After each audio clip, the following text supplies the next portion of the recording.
Hi, and welcome to this episode of the Curiosity podcast. I'm joined by Richard Glyn Jones of DTSI Group. So welcome, Richard, and thank you so much for joining me here today. Thank you, Charlie. It's good to be here today. Brilliant. So I met Richard weirdly after I left the last company that I was working with. And we were both involved in a similar type of technology in that the company I was working with was trying to integrate ViDAR on sort of high payload drones. And then when I started working for myself, I came across Richard, who also works with ViDAR. So I thought, the best thing to do is to start this podcast interview with talking a little bit about what is ViDAR in the first place and how did you get involved with it? So ViDAR is basically, it's a wide area maritime surveillance system that can go on to, as you say, high payload drones and helicopters, aircraft, etc. It's an autonomous system, so it uses artificial intelligence to find objects on the surface of the ocean and then tell an operator where something is. And I came to find out about ViDAR about just over 3 years ago when I was just leaving my previous company, and I'd done some work with Sentient Vision Systems in Australia as a customer of theirs. And when I left, I contacted them and said, I like what you do. There's some opportunities around, and they asked if I could help out with some of the work that they were doing. And ViDAR came up as one of the products. And having known what they were previously doing with moving target indication from video and also finding objects on the surface of the ocean with a previous product, I realized that this is something that was of huge interest to me. And for me, I like working with cutting edge technology. It's the new stuff that excites me. It's finding that out, finding what it does, and then being able to look at how that can be integrated into systems and then delivered to the customer. And when they explained ViDAR and went through what it did, my immediate reaction was one that I could see how this product could be something that could save lives. So from that, I jumped at the chance to work with it. And yeah, for the last 3 years, I've been supporting Sentient in trying to get this product into the market. And it's operational now in a number of places, and it's doing really well and developing fantastically. And it is something that, as a solution, I see so many different ways of it being used on so many different platforms. And yeah, it's something that excites me to be working on. So before we talk about the different applications that you can use on it, pretty much everybody I speak to has never heard of ViDAR before. And also because I come from a LiDAR background, when I first heard about ViDAR, I was like, oh, no, surely you've got it wrong. It's LiDAR, not ViDAR. What are you talking about? So I'm guessing a lot of our listeners will have no idea what ViDAR is. So what does ViDAR actually stand for? And can you explain kind of like in simple, sort of like really, really simple terms, how it works? So ViDAR stands for Visual Detection and Ranging. So if you think of, traditionally, you have, on a lot of aircraft, you get a radar, which is radio detection and waving. So it will send out a signal that is then reflected back in order to be able to find where objects are on the surface of the ocean or where objects are in space. What ViDAR will do is it uses a series of high-definition cameras to basically look at the ocean and stare at the ocean. And then there's a set of algorithms behind that then find where the objects are. And then it will tell you as an operator, we're using a map. It will say, on a map, there is something at this location here. It will then give you a little thumbnail image to show you what it is that it's detected. So if you're a sensor operator on an aircraft or for a drone, you can sit there and the system will tell you where objects are. Where normally, say for search and rescue, for example, you have somebody looking out of a window, hopefully trying to find somebody, or you have somebody who's got a camera turret on the bottom of the helicopter or the aircraft, that they're moving that around all the time, trying to find something on the surface of the ocean. Where what ViDAR does is it looks out 180 degrees over a wide area, trying to find an object, and it will then tell you where it is. So it takes the guesswork out of finding things. It takes the luck out of finding things. having spoken to numerous search and rescue operators, I say, how do you find people? And they say, mostly luck. There's technology that tries to help, but doesn't help as much as they want it to, where the ViDAR system will actually tell you where it is and tell you with a high level of confidence where something is on the surface. Do you have any statistics around the success rate of ViDAR? Because that was the application that I was particularly involved in, which was search and rescue. And I can't for the life of me remember what it was, but I remember that, when you use this technology, your success rate for finding people and, not just finding people, but also being able to save people that have been lost at sea was much, much great, like significantly greater. Do you know what that is? Yeah, sure. So through finding people in the water, so typically, if you're looking at a search and rescue helicopter trying to find someone in the water, you'll be flying a search pattern, so a creeping ladder search pattern, moving up and down, looking over the water. And they have about a 75% confidence level that they have seen everything there is in that area. With ViDAR, that's at 96% confidence level for finding an object in the water. But also with a search and rescue helicopter, for example, they would fly their search pattern at about 500, 800 feet, and they would have to go up and down the ladder with a separation between each of the runs of about 0.1 or 0.2 nautical miles. Where with ViDAR, from the same altitude, you're looking right the way across about 3 nautical miles. So to cover, if someone's lost at sea and has a beacon, they typically will do a 2 mile by 2 mile search box that you have to go and look in.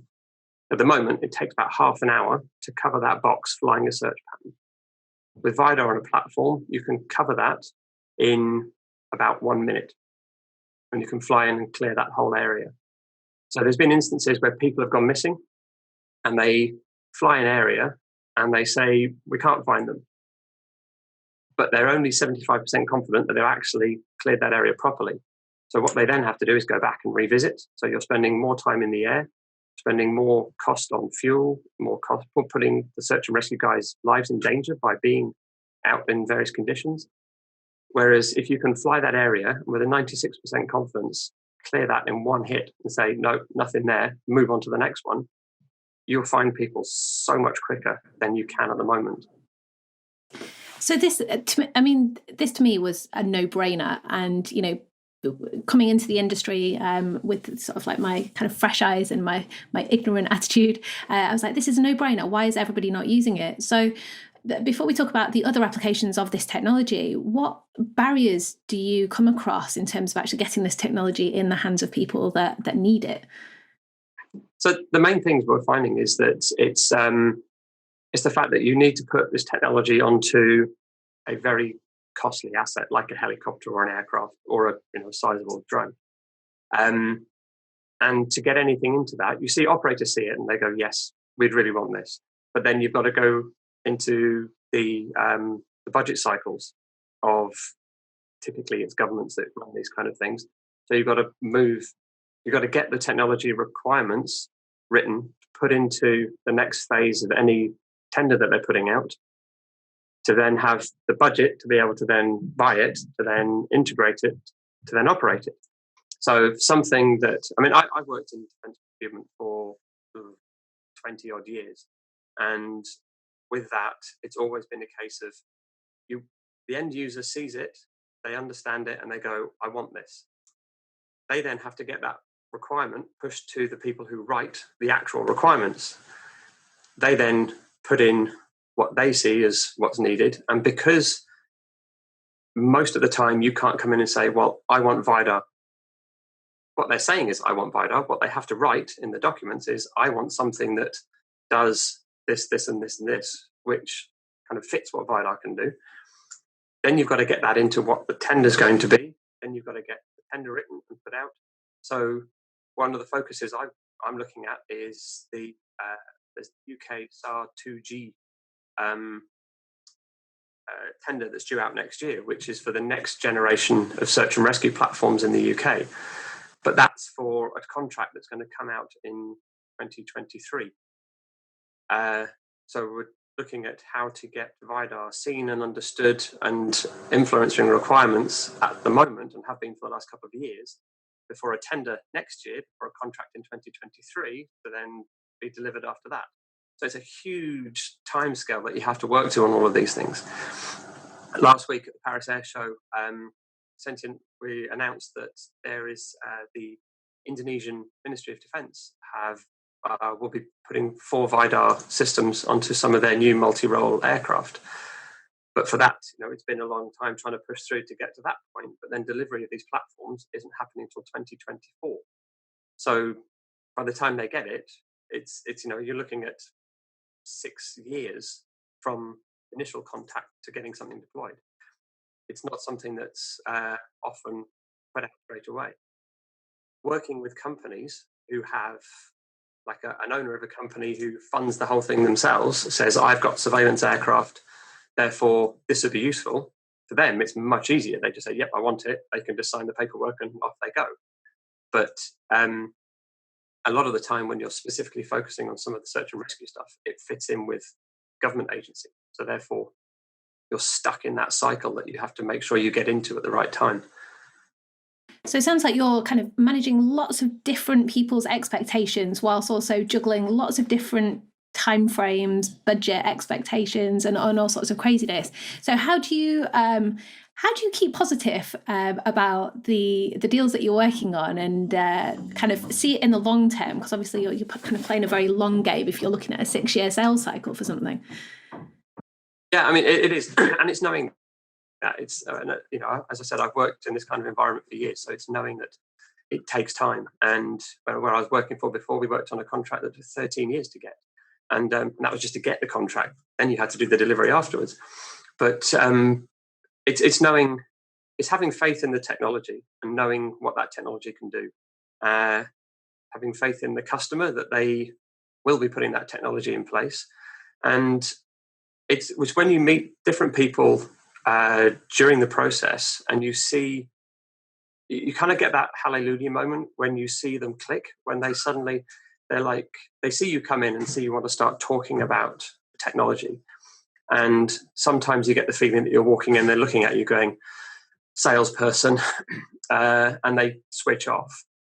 But I find that the engagement with finding out what the problem is, how you can help them with that problem, and then working through with them, that engages them. They then start having that conversation with you. They open up more, and you can see them suddenly realize that you're not someone who's just coming in to try and get money out of them. You're someone who's coming in because what you believe is that you can help what they're doing.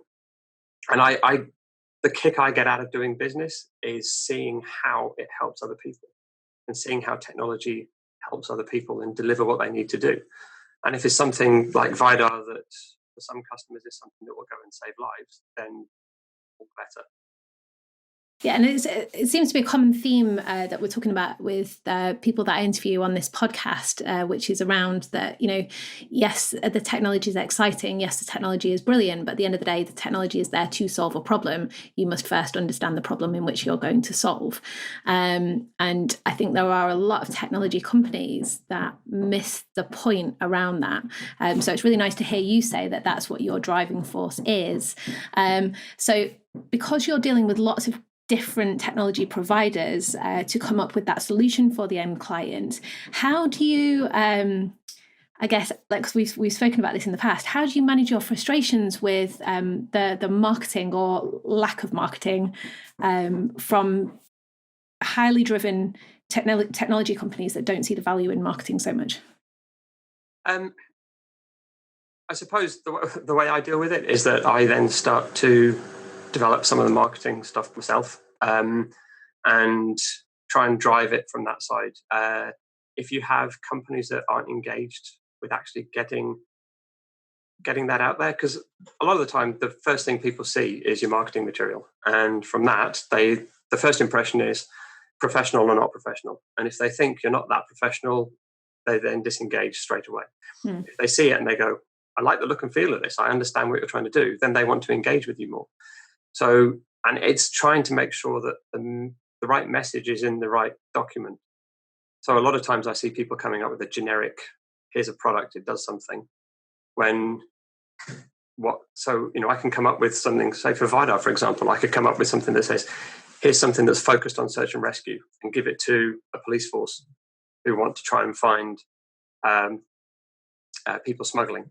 It's targeting your marketing, understanding what that should do, and you've got to have that link between people who do business development activity and people who do marketing activity, so that they create the right materials for the right customers.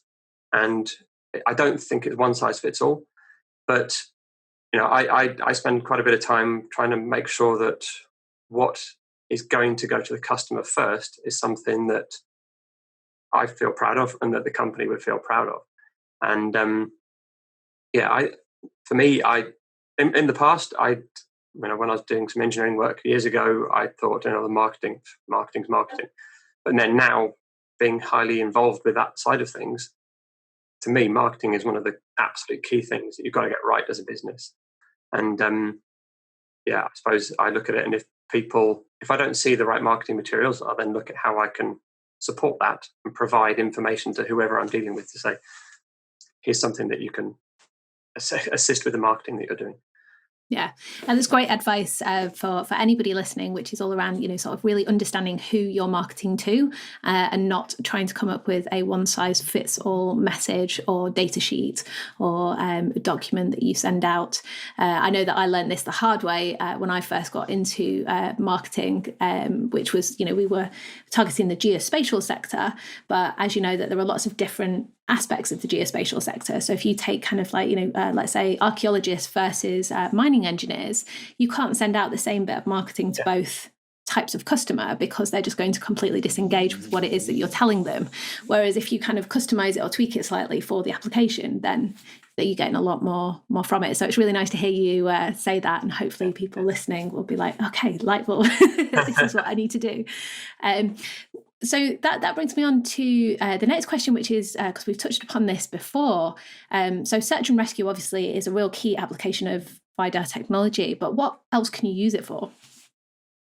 So the main areas that ViDAR is being used in at the moment, one of the key ones is the fact that because ViDAR doesn't emit anything, it means it's undetectable. So it's just like basically having some video cameras looking at things. You can't tell if someone's filming you with a video camera. Nothing's being emitted. So it's a passive system, so nothing detects it. And we've managed to get a number of systems, quite a lot of systems now operational with the US Coast Guard. And one of the key applications that they've been using it for is counter-narcotic operations. So detecting drug smuggling boats coming up from South America. Whereas these people trying to smuggle the drugs have got a lot of money, and they put radar detection systems onto their boats. They've got some blue tarpaulin that if they think they've been seen, they stop the boat, pull the tarpaulin over the top, and pretend that they're a piece of water. But ViDAR can detect that that's not normal water, therefore there's something there. They can't detect that ViDAR's around because their radar detection's useless. So I've been flying around finding some of these drug runner boats about 17 miles away. And last year, the US Coast Guard managed to get, was it the second largest drug haul in its history. Wow. And during those operations, they were flying drones with ViDAR on to be able to actually do these detections. And as I said, the smugglers have absolutely no idea they've been seen. So from a passive sense and doing covert operations, then your counter narcotics operations, also illegal fishing detection. So being able to go out and fly around and find out where boats are that shouldn't be where they are. So a lot of all boats larger than a certain size have to have an AIS beacon on there. So what that does is that tells anyone who's got an AIS detector where that boat is, and it will tell you where the boat is, what the boat is, and from the database you can see a picture of it and understand all of that. So if you fly out with ViDAR and you link that with the AIS system, then you'll say get 10 detections coming up in a certain area. And if 9 of them have got beacons, you go, well, those 9, I know who they are, I know what they are, that's fine. But the number 10 boat there, no beacon. So who are you? What are you doing? And that's the one you're going to investigate first. So you can cut the amount of time you spend trying to find these boats drastically by being able to tell you almost straight away what it is you're trying to look for. And also for some of the people smuggling operations over the Mediterranean, it'd be key to operate in that kind of environment to be able to passively detect systems at certain stages. So you've kind of got a lot of the boats, they'll bring a boat, will come out with another boat next to it. And then when they get to a certain point, they'll transfer people that they're trying to smuggle from one boat to the other one. So if you want to passively detect them beforehand, then once they're on there, it doesn't matter if you can go out as active as you want, and you can be found. But it's that being able to do covert operations is one of the key things with ViDAR. Also, if you look for a Navy, for example, just force protection, being able to fly around and detect objects on the surface. So ViDAR has an advantage where it will operate up to sea state 6, so really bad conditions and large waves and whitecaps. It will still find objects on the ocean, where radar will struggle in that kind of condition. Also, a radar will struggle with like wooden boats, fiberglass boats. So if you've got people who are coming in, with a small fiberglass boat laden with explosives at high speed towards your platform, radar potentially will have difficulty finding that, where ViDAR will be able to see that and identify it to an operator who can then pre-warn you that there is something that's happening. During an exercise, so the Royal Navy had an exercise at the end of 2016 called Unmanned Warrior up in Scotland, where a whole load of drones and UAVs were flying around, trying to see how they work in a naval environment. And one of the missions that happened there was that they had 2 fast attack craft that were coming in towards a NATO convoy of ships, and they said, we've got to detect these boats. How quickly can we detect the threat that's coming in? And ViDAR on the UAV managed to pick them up 45 minutes before they actually got to the NATO vessels. Wow! So if you pick them up that far in advance, it means you've got a hell of an opportunity to actually get yourself ready to counteract the threat that's coming towards you. Mm. Whereas if you're trying to look at something with a radar that's not necessarily going to pick up that kind of boat, or you're just relying on a drone flying around with a camera that's got a really narrow field of view, hoping that it's going to find something, then you'll struggle. But with ViDAR on there, the fact it managed to do that so quickly was a huge benefit to the operations. So is ViDAR replacing radar, or is it something that you can use in conjunction with? So it depends on your platform. If you've got a small drone, then one of the benefits of ViDAR is it's low size, weight, and power. So you can fit it onto a smaller platform that you won't necessarily be able to put an effective size radar array. So in that case, it's something that you can put in instead of a radar. So take, for example, the Australian Maritime Safety Agency. They've got Challenger 604 aircraft, so twin jet aircraft that they do search and rescue operations.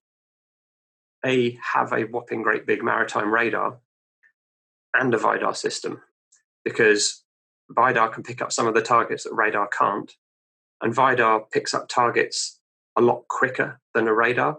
So as they're flying towards a person in the water, the radar will pick that up once it gets quite close to the platform. But the speed and the altitude they fly at means that by the time that is processed and comes up on their map, that person's long gone behind them.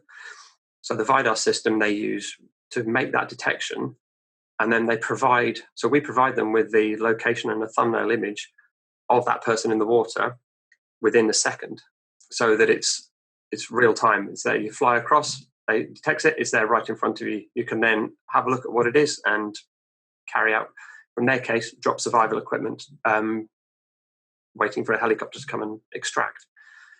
So it's kind of, if you've got the budget, then you can go for a radar and a ViDAR, and it will give you that ability to do your radar detections, but then also the stuff that radar will miss, ViDAR will pick up.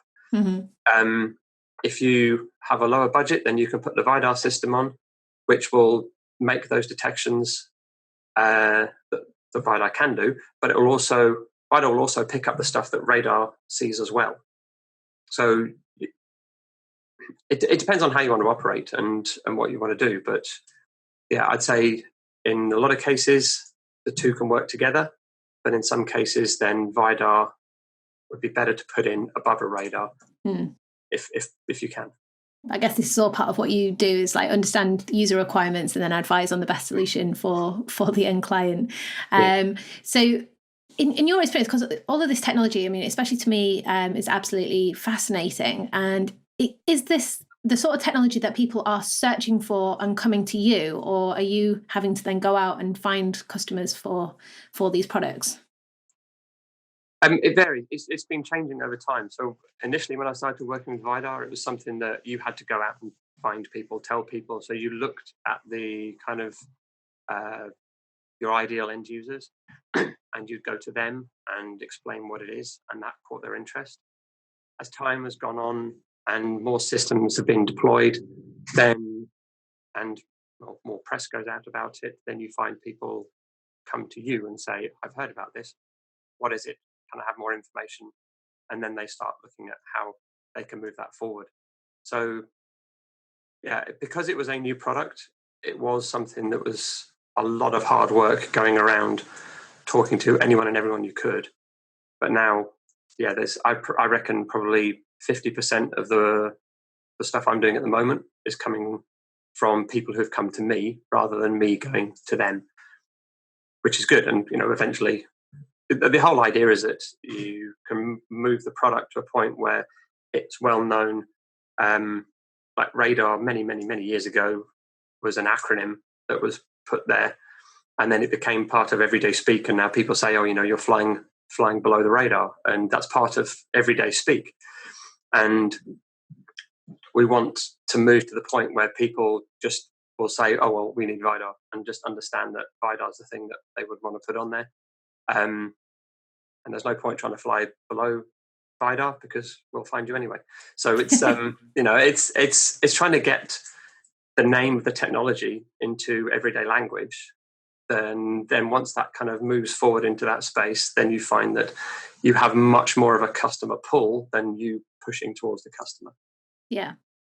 And what apart from what you've sort of spoken about so far, like what are the main pulls? Like what are the trigger points for somebody actually contacting you and say, right, let's have a conversation about this now? I find that a lot of the time it's people who struggle with the operations that they're trying to do. So if you take, for example, the RNLI in the UK, they do a lot of work. Well, all their work they do at the moment, and all the times they do rescues, they go out on their boats. They haven't got anything that flies above, unless they call the Coast Guard in to assist. They have no eyes on above looking down. So they started a program 18 months ago called Search and Rescue in the Third Dimension. So looking at how they get above the water to get a better area to look at. And so the discussion started with them based on they realized they had a problem with what they were doing and that there was a way it could be helped. I've had, in the last couple of weeks, contact with a European Navy who carries out search and rescue missions for that country. They have an enormous search and rescue area. So for them, they need to be able to fly 300 miles off their coast to rescue somebody and then fly 300 miles back again. That gives them 15 minutes when they get there to be able to find and rescue somebody. So unless they know exactly where that person is, they struggle. And with the equipment they have, they struggle. They don't always manage to get out there and rescue in time. So they realized they had a problem. They'd heard about ViDAR through stuff that I put out on LinkedIn.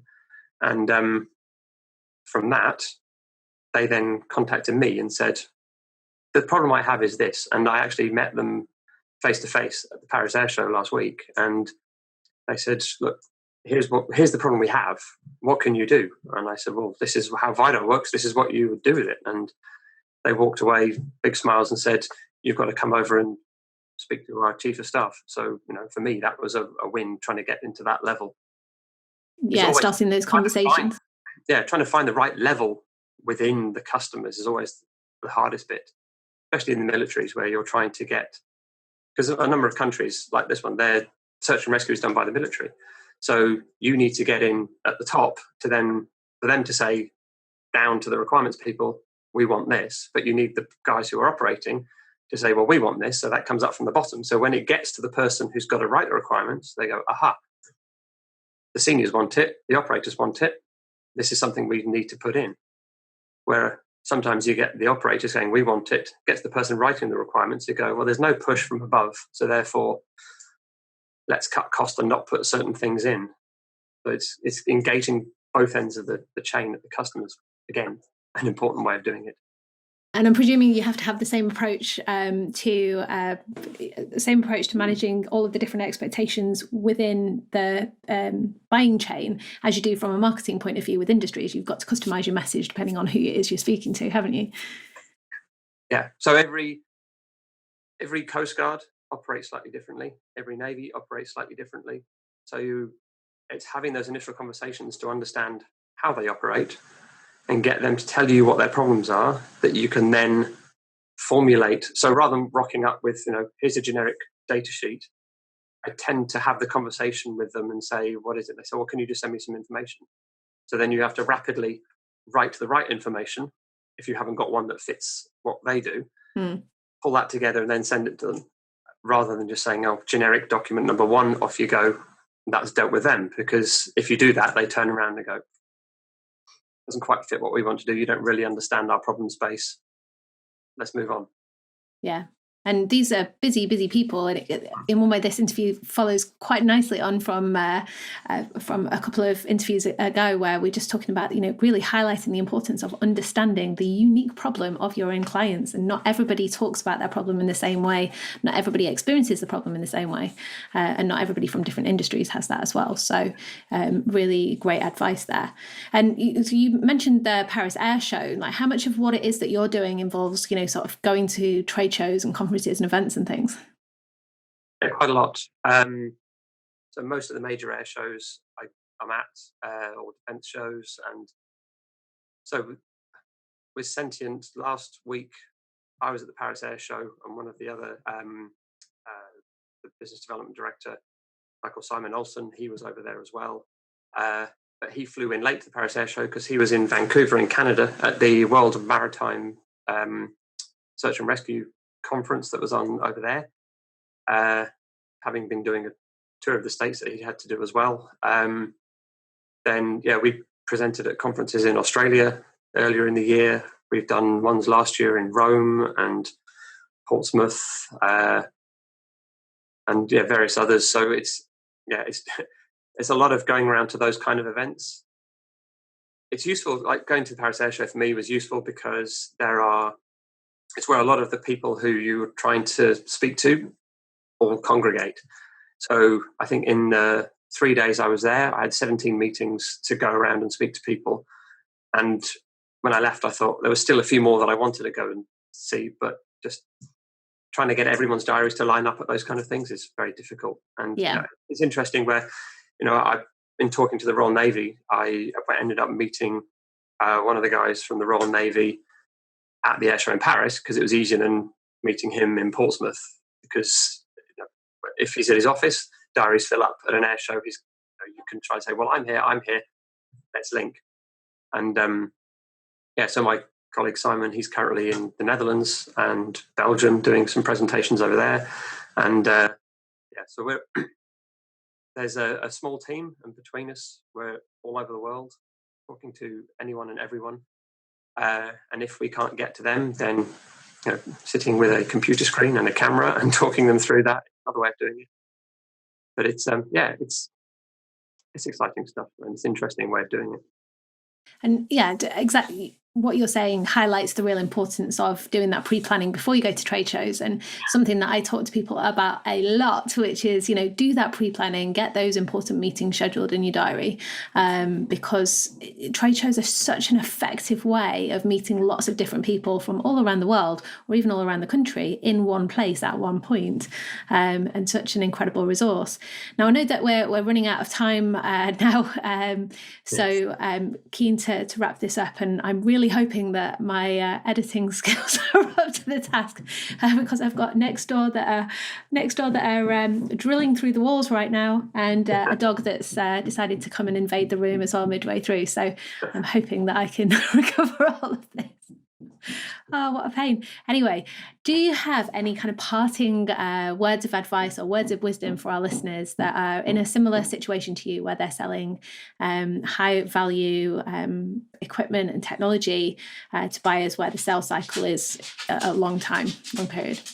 Yeah, for me, the key things are, if you believe in the product, then you'll get that message across to people. If you don't believe in it, then you'll struggle to sell it. If you are aware, so make yourself aware of what the customer cycles are beforehand. So don't go in rushing in saying, brilliant, the guy rang me up and said I want something, and expect them to just issue a purchase order. You've got to understand what their cycles are. And you also need to understand what it is the customer wants, and what the customer's problem is, and how you can help solve that. Because if you go in saying, I've got this, you're going to buy it, they won't. Yeah. You've got to go in with the right mindset. Brilliant. That's great advice for lots of people listening.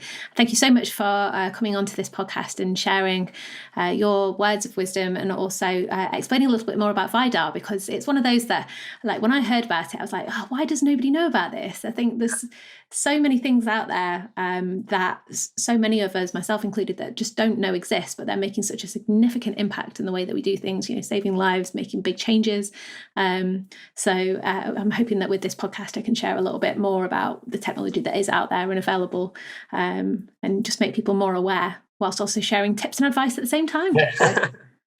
No, well, thank you. It's been brilliant. And, hopefully is that there. If anyone wants more information, then I'm on LinkedIn.